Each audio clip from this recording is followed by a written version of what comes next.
Hello, Jane Cleland here.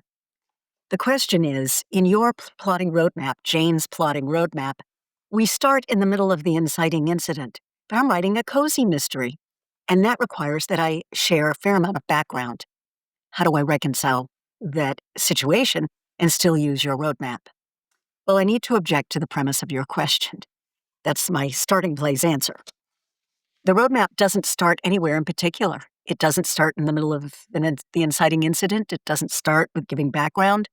It is a skeleton that you flesh out. One of the things I say in my books when discussing Jane's plotting roadmap is that you should think of it like a guide, not a straitjacket. But even beyond that, all it does is help you understand pacing. That you're going to have X number of plot twists, plot reversals, moments of heightened danger, and they should come roughly in the following periodic set, so that you don't have all the action in any one place. It maintains a steady pace, whatever that pace may be. I mean, look at Dan Brown's books. Da Vinci Code moves at the fastest pace I've ever seen. There is a plot twist, reversal, or moment of heightened danger in just about every page. It's astonishing. It just zips you right along. Cozies, which are traditional mysteries, move at a much slower pace. When I was writing my Josie Prescott Antiques mysteries, I aimed to integrate a TRD every 70 to 90 pages. That's a very different pace. Now, I want to also question the word background. In writing a cozy mystery, I don't encourage that you start with background.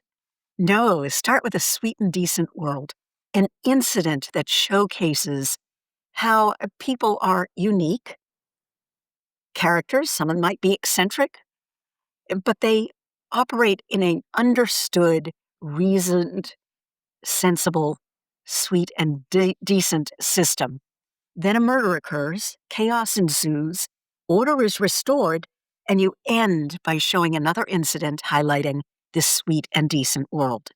Bookends in a cozy mystery. That's very different than a thriller, which does usually begin in an inciting incident. You know, one of the things to keep in mind is where your story starts, because that start is not likely to be where the story starts. All sorts of incidents have happened leading up to the beginning of your story. It's one of the hardest decisions you have to make.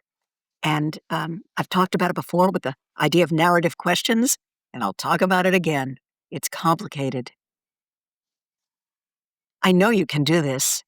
It requires thought and understanding, and that's why you're here. So congratulations to you for learning the craft, and I know you're going to be great at it. If this tip had value, would you like it? Would you share it? Would you subscribe to the channel? That opens up features that lets us make these videos even more useful for you. Thank you.